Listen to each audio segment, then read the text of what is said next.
Hay un joven que está bajo la luz de un poste buscando una llave perdida. Está desesperado buscando y no la encuentra. Aparece un caminante que se le une y le ayuda a buscar la llave perdida. Y después de un rato de ambos estar buscando y buscando y buscando, el Señor le pregunta al joven: oye, ¿y dónde fue que se te perdió la llave para ver si la podemos encontrar? Y el joven le dice: se me perdió en mi casa. Y él le dice: pues si te perdió en tu casa, ¿qué hacemos aquí buscándola? Y el joven le responde: es que aquí hay luz para poder ver. Y yo ante eso les digo lo siguiente en esta mañana: qué difícil es aceptar que en ocasiones buscamos la llave de nuestra realización, la llave de nuestra plenitud en los lugares equivocados. Qué difícil es aceptar que buscamos en lugares equivocados. Y qué muchas buenas razones tenemos para justificar esas búsquedas. Y por eso en esta mañana quiero continuar dialogando con ustedes y conversando con ustedes y expresándome a ustedes acerca del Hijo Pródigo, y aprovechar este momento del inicio de esta semana para hablar sobre un aspecto particular del Hijo Pródigo que me parece importante, porque es un joven, una persona que también estaba buscando en lugares equivocados, que también estaba justificando de alguna manera sus búsquedas, y que sabemos que en ese proceso estaba extremadamente perdido y no se había dado cuenta. Por lo tanto, estamos hablando sobre la experiencia de Henry Nouwen, que le dijimos la semana pasada, en un encuentro que tuvo con una pintura en un museo, la pintura del regreso del Hijo Pródigo, del gran pintor Rembrandt, y cómo esa pintura le ayudó a mirar de manera distinta el relato bíblico del regreso del Hijo Pródigo, y cómo le ayudó a recuperar iluminación y sentido a su vida. Mi computadora tuvo un fallo técnico, por lo tanto quería proyectarles el cuadro, pero no pude hacerlo, así que lo traje aquí en mi mano para que ustedes lo puedan ver. Sé que algunos lo que ven es una cosa borrosa, posiblemente otros puedan ver. Este es una reproducción del cuadro de Rembrandt. Y mirando el cuadro de Rembrandt del Hijo Pródigo, del regreso, y mirar las condiciones que es este que está aquí, el Hijo Pródigo, las condiciones en que ese hijo regresa, y lo vemos ahí arrodillado, y lo vemos ahí metido en el pecho de su padre, y vemos aquí otros que están observando, pero ver la diferencia de cómo él regresa finalmente a su casa, según describe el pasaje bíblico, solamente nos podemos imaginar cómo se sentía este joven cuando salió de su casa, cómo se sentía cuando envalentonado le dice a su padre y le pide lo que le pide a su padre. Y solamente podemos imaginarnos que ese joven estaba lleno de bríos, estaba lleno de energía, estaba entusiasmado, estaba colmado de sueños, estaba deseoso de aventurarse por los caminos de la vida, estaba deseoso por explorar, por descubrir, por conquistar, por hacer nuevas amistades, nuevas relaciones y por conquistar también el mundo. Estamos hablando de cuando salió y estamos mirando en el cuadro cuando regresa. Ese joven que salió con toda esa energía tenía todos los recursos de la casa de su padre. Tenía vestimenta, tenía dinero, tenía honor, tenía prestigio, tenía valor, tenía dignidad. Todo lo que uno pudiera tener y desear para poder realizar lo que él quería realizar. Sin embargo, la imagen del cuadro nos muestra que ha regresado a la casa del Padre sin nada, sin dinero, sin salud, sin honor, sin dignidad, sin reputación, sin amigos. Como dice Henry Nouwen, lo había derrochado todo lo botó, todos los recursos que tenía de la casa de su padre. Su cabeza está rapada, si ustedes lo pueden algunos distinguir desde ahí, y eso nos indica que había perdido su individualidad, aquello que lo caracterizaba. Su ropa está raída y sin color, es el único en la pintura que no tiene túnica, y la ropa que tiene puesta parece ser su ropa interior. Por lo tanto, perdió hasta su ropa, y eso muestra que había perdido esa túnica que es símbolo de prestigio, de honor y de dignidad. Las plantas de sus pies, una de ellas está descalza y tiene una cicatriz, la planta del pie, en la pintura de Rembrandt, lo cual indica que había recorrido un camino difícil y doloroso. Y en la otra, en el otro pie, en el derecho, hay una sandalia que está incompleta y que está rota, lo cual es señal de miseria y de derrota. Por lo tanto, el joven que salió con tantos bríos y energías y entusiasmo, regresa derrotado, vacío, en un estado completamente distinto al que salió. Con esos indicadores de este cuadro del hijo pródigo, nos muestra las consecuencias de un viaje duro y difícil, pero un viaje que muchos seres humanos hemos experimentado, y posiblemente ustedes y yo lo hemos experimentado en algún momento. ¿De qué viaje estoy hablando? De ese viaje que recorremos cuando nos convertimos en alguien que no somos, o nos convertimos en algo para lo cual no fuimos creados. Ese viaje de convertirnos en alguien que no somos, o de convertirnos en algo para lo cual no fuimos creados. El hijo pródigo salió de su casa siendo una cosa, pero su vida se convirtió en otra para lo cual no fue creado ni hecho, y otra que ciertamente lo distanció completamente de la casa de su padre. Es el distanciamiento que a veces experimentamos de nuestro verdadero ser, de nuestro yo más auténtico y genuino, de nuestra marca de identidad original, la que ha sido puesta y fue puesta en nuestra vida por Dios. Aquella marca que nos recuerda el inmenso y profundo amor de Dios y de Cristo por nosotros y por nosotras. Ese viaje terrible de vaciarnos, ese viaje terrible de perdernos, de distanciarnos y de alejarnos. Por eso afirma Henry Nouwen en ese libro de Regreso al hijo pródigo, y cito: cuanto más me alejo del lugar donde habita Dios, menos soy capaz de oír la voz de Dios que me llama, mi hijo amado, mi hija amada. Y cuanto menos oigo esta voz, más me enredo en las manipulaciones y juegos de poder de este mundo. Cierra la cita. Cuando vivimos ese viaje nos sentimos como si no tuviésemos hogar, nos sentimos como si no tuviésemos casa, y pensamos que otras personas, que otros y otras sí tienen casa, sí tienen espacio, y que otros y otras están mucho mejor que nosotros. Como dice ese refrán, siempre el pasto en el otro lugar está más verde. Y muchas veces nos preguntamos, ¿y qué puedo hacer para tener o ser como los demás? ¿O qué puedo hacer para tener y hacer lo que hacen los demás? O tener la vida que otros tienen, que parece que tienen esa casa, ese espacio tan importante.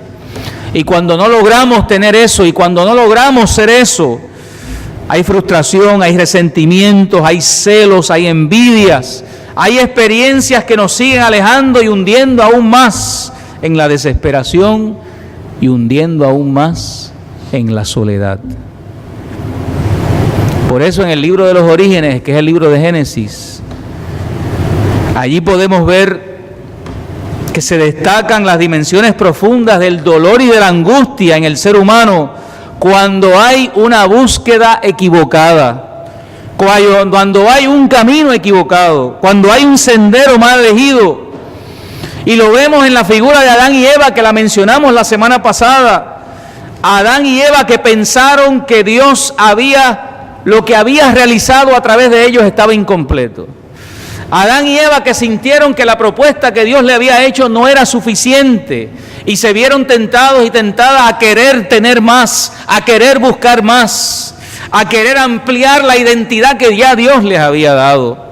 Pero donde mejor se ve eso en el Antiguo Testamento, en el libro de Génesis, es en la historia de Jacob y de Esaú. Usted sabe que Esaú era el primogénito y Esaú era el que era merecedor de todos los privilegios por ser el hijo mayor. Y usted sabe también que Jacob era un paquetero. Lo era desde el principio, metiendo embustes y engañando. Pero hay una cosa que la historia dice sobre Jacob que a mí me parece fascinante para poder definir este punto que les estoy diciendo. Que en un momento dado, cuando Jacob le tocó presentarse ante su papá e identificar su nombre frente a su padre, cuando el padre le pregunta, ¿cómo te llamas? ¿Quién eres? Él le dice, yo soy Esaú. Por lo tanto, Jacob estaba tratando de vivir una vida que no le correspondía. Estaba tratando de asumir una identidad que no era la suya y que lo estaba tratando de hacer para poder ganar beneficios de esa identidad falsa que no era la de él. Y mientras Jacob trataba de tener una identidad que no le pertenecía, mientras trataba de vivir una vida que no era la suya, nada le fue bien a Jacob. Su vida fue un desastre, tuvo que salir corriendo porque su hermano lo quería matar. ¿Y usted sabe cuándo es que Jacob logra finalmente entrar en juicio? Cuando tiene aquella pelea y lucha con el ángel. ¿Se acuerdan de la escena? Cuando está toda la noche con el ángel y finalmente el ángel le tiene que hacer una marca en su cadera, un dolor que lo mantiene cojeando el resto del tiempo. Pero esa noche Jacob tiene un encuentro no solamente con Dios, sino que tiene un encuentro profundo consigo mismo. Se vuelve a encontrar con su ser, con su identidad, la que Dios le había dado. Y finalmente ante Dios puede reconocer que él es Jacob y no es Esaú. Puede ser honesto ante Dios y decir, este soy yo, esta es mi identidad, esta es la persona que yo soy. Estoy cansado ya de tratar de vivir una vida que no es la mía y de asumir un nombre que no es el mío. Yo soy Jacob. Y no solamente eso, sino que Jacob descubre que en ese lugar donde estaba, allí también estaba el Señor. Y hace una afirmación que es fantástica y dice, Dios siempre estaba aquí, es que yo no me había dado cuenta que estaba aquí. Por lo tanto, al Jacob encontrarse nuevamente consigo mismo, se encuentra también con Dios y a partir de ahí la historia de su vida comienza a tomar otro giro y a partir de ahí la historia de su vida comienza a tener otro significado muy distinto. ¿Cuántas veces estamos nosotros perdidos y perdidas, viviendo una vida que no nos corresponde, asumiendo una identidad que no es la nuestra, teniendo un nombre que no es el nombre que nos corresponde? ¿Y cuántas dificultades y problemas tenemos en ese proceso? ¿Cuántos dolores de cabeza nos causamos a nosotros mismos y le causamos a otros en ese proceso de estar perdidos en saber quiénes somos? Y en estar perdido en saber cuál es la identidad nuestra y qué es lo que realmente define nuestra vida. El hijo pródigo, a pesar de haber tenido todos los recursos de la casa de su padre, estaba perdido en su identidad. Estaba perdido en saber quién era. Pero hay algo bien interesante del cuadro de Rembrandt. Y es que de todas las cosas que él había perdido, en esta esquina de su cinturón aquí abajo hay una espada. Una espada que muy bien él pudo haber vendido para comer. Una espada que le pudo haber generado algún tipo de ganancia. Sin embargo, de todas las cosas que perdió, nunca perdió la espada. Esa espada que tiene en su cintura es un símbolo de nobleza. Esa espada que llevaba consigo, de alguna manera les recordaba que él era hijo de su padre y que él, a pesar de que estaba perdido, sí tenía un lugar y sí tenía una casa, sí tenía un espacio que le daba sentido, identidad y dirección a su vida. Por lo tanto, en medio de todo lo que había perdido y derrochado, había un sentido de identidad, de saber que él estaba en el lugar equivocado, que no había perdido. Había todavía un mínimo de dignidad en su vida que le permitió recordar a dónde pertenece y cuál es su lugar de origen. Por lo tanto, cuando él entra en ese proceso de reflexión sobre su vida y sus acciones, lo está haciendo porque queda algo que les recuerda que es un hijo de Dios, que es un hijo de la casa de su padre. Queda algo que les recuerda la vida que tenía en la casa de su padre y con los recursos de la casa de su padre. Queda algo que les recuerda de su identidad y de su importancia en la casa del padre. Por lo tanto, en medio del corral de cerdos, en medio de la algarroba, en medio de la desnudez, en medio del dolor, en medio del desamparo, en medio de la soledad, todavía sobre la vida de este ser humano hay algo que les recuerda que hay un sentido de nobleza en él, que hay un sentido de valor en él, que no todo está perdido y que él tiene todavía las posibilidades de recuperar el espacio que tenía en la casa de su padre. Por lo tanto, vale la pena recordar que no hay nada que nosotros podamos hacer que borre permanentemente de nosotros la dignidad y la marca que Dios ha puesto sobre nuestra vida. Por más arrastrado que esté un ser humano, por más aparentemente perdido, perdida que esté una persona, ahí en ese ser todavía queda un mínimo de dignidad, un mínimo de valor, un mínimo de sentido de pertenencia a lo divino, que no puede ser borrado por nada. Y yo no sé si a usted le ha pasado que uno se ha encontrado gente con malas situaciones en su vida, gente que ha tomado malas decisiones en su vida, pero en una conversación de momento se asoma una luz pequeña, una luz que te sorprende, una luz que te hace pensar que jamás te hubieras imaginado que eso todavía estuviera ahí adentro. Un asunto de bondad, un asunto de dignidad, un asunto de valor, que no importa la circunstancia y la situación, no le ha sido quitado completamente a esa persona.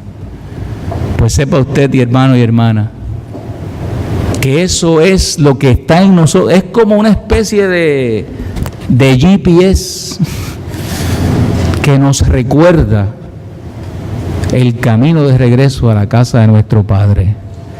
Es una especie de brújula interna que ninguna cosa en la vida nos puede quitar y nos puede borrar, y que nos recuerda el regreso a la casa de nuestro Padre.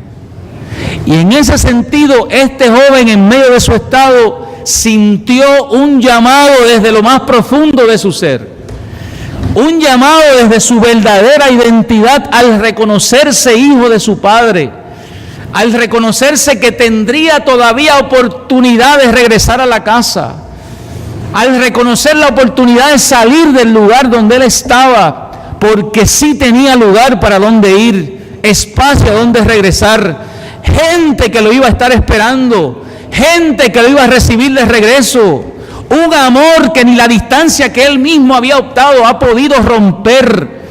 Y este joven estaba consciente en su mente de que aún había posibilidades para él. Y lo que me parece a mí es que en su conciencia él estaba escuchando una voz que le decía: ven para acá.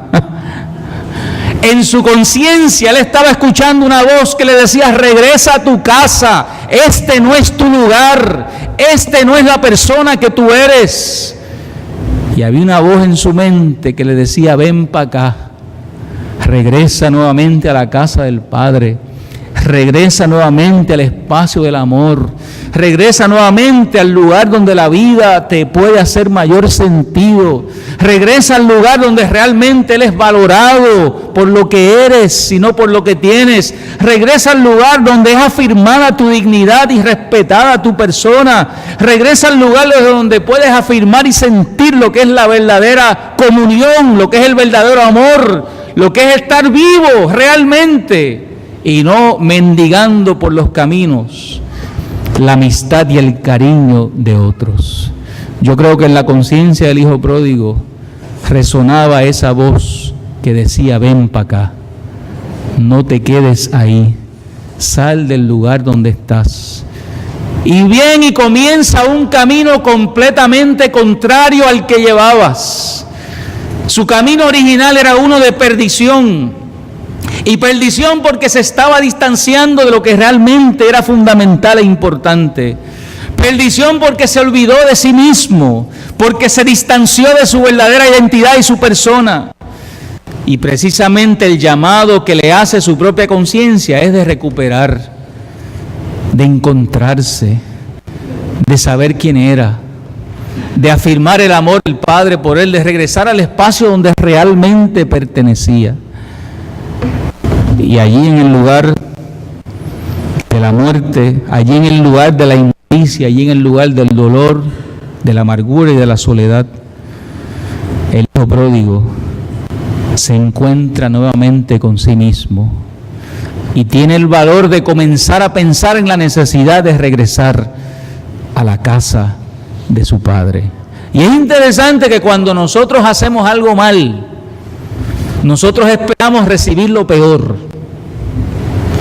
Uno ha escuchado frases que cuando uno hace algo y de otra gente dice: cuando se enteren de esto me van a matar.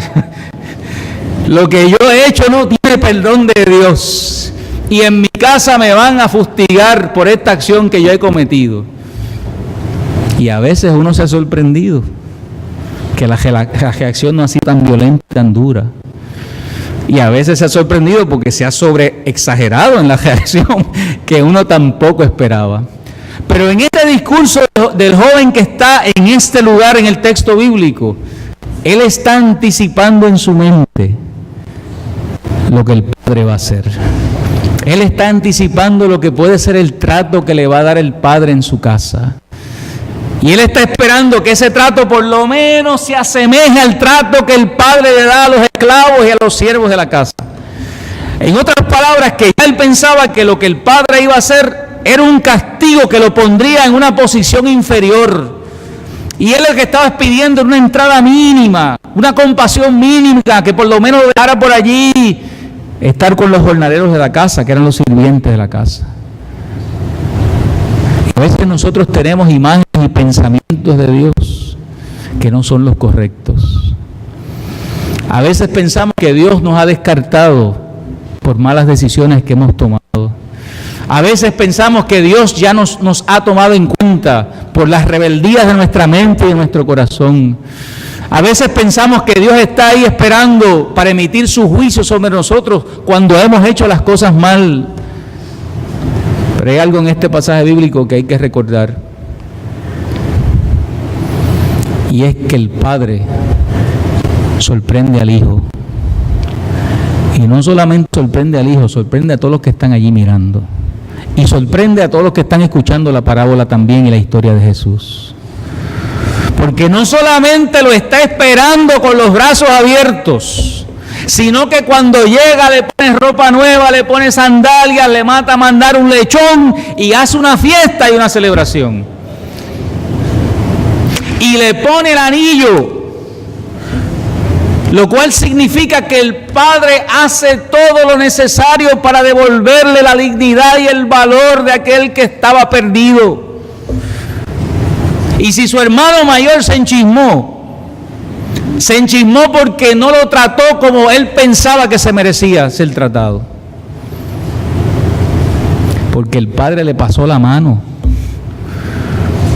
y se alegró de que hubiera regresado a casa. Y eso es lo que significa, amados hermanos y hermanas,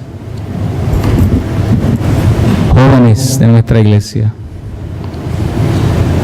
que no hay razones para estar distanciados de la casa del Padre, que no hay justificación para estar distanciado de la casa del amor de Dios, porque todo lo que nosotros podemos pensar sobre Dios siempre supera nuestras expectativas y las supera para nuestro bien, porque Dios, gracias a Dios mismo, no es como usted y no es como yo, porque si Dios actuara como el hijo mayor hubiese querido, le hubiese picado la cabeza a aquel hijo cuando llegó allí y regresó a su casa, le hubiese metido una pela, como decimos nosotros, y le hubiese dado un castigo por haber deshonrado la casa de su padre. Pero como Dios no es el hijo mayor, y como Dios no es usted y tampoco soy yo, Dios lo recibió con los brazos abiertos, celebra una fiesta, le devuelve su valor y le devuelve su dignidad.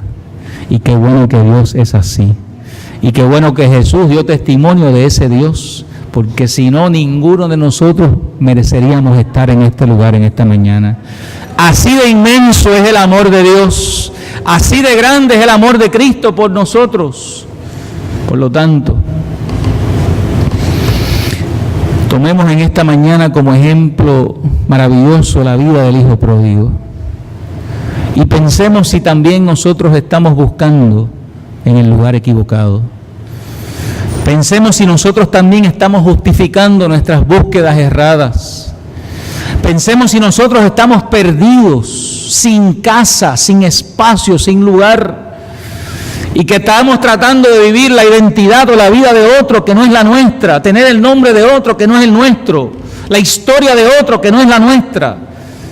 En ese deseo de querer ser reconocidos, afirmados, aceptados, y posiblemente sintiendo el peso de la soledad, de la amargura y del dolor. Pero hoy el Señor nos dice, ven para acá. Hoy el Señor nos dice, comienza a pensar en realmente quién tú eres, cuál es tu verdadera identidad, y recuerda que tú eres un hijo y una hija amada y amado por mí.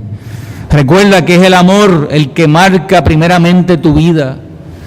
Ven para acá, regresa al lugar donde todo tiene sentido, regresa al lugar donde desde el amor se puede reconstruir la vida, regresa al lugar donde hay significado verdadero de lo que es vivir.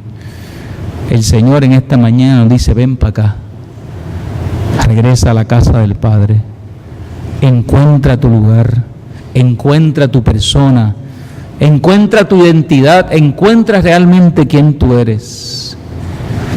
Y permite que Dios haga fiesta con tu vida y que tu vida se convierta en una noticia maravillosa y extraordinaria para Dios, que es el que nos recibe con alegría, y para el resto de los seres humanos.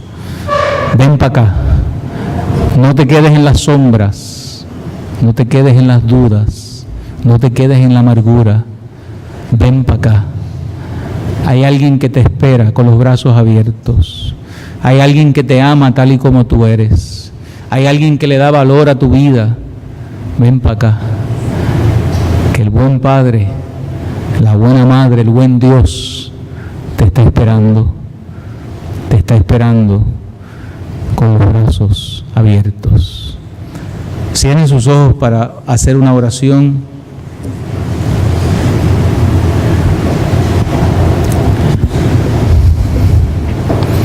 Para concluir en esta mañana esta reflexión,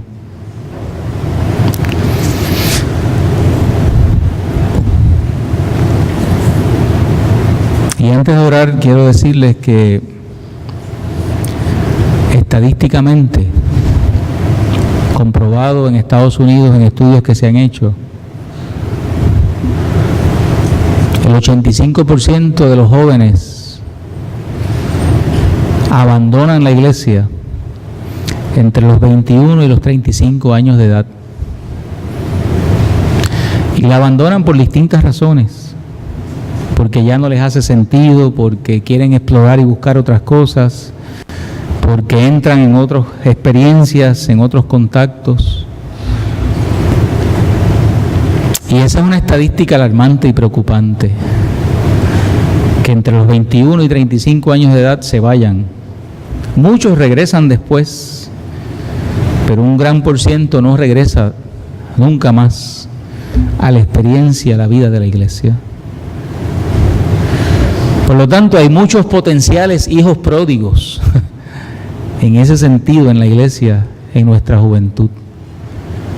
Y hoy le decimos a nuestros jóvenes que no abandonen el proyecto de Dios para sus vidas, que no abandonen el amor de Dios como fundamento para su existencia, que no abandonen la casa del Padre, el espacio donde Dios le da sentido a la vida.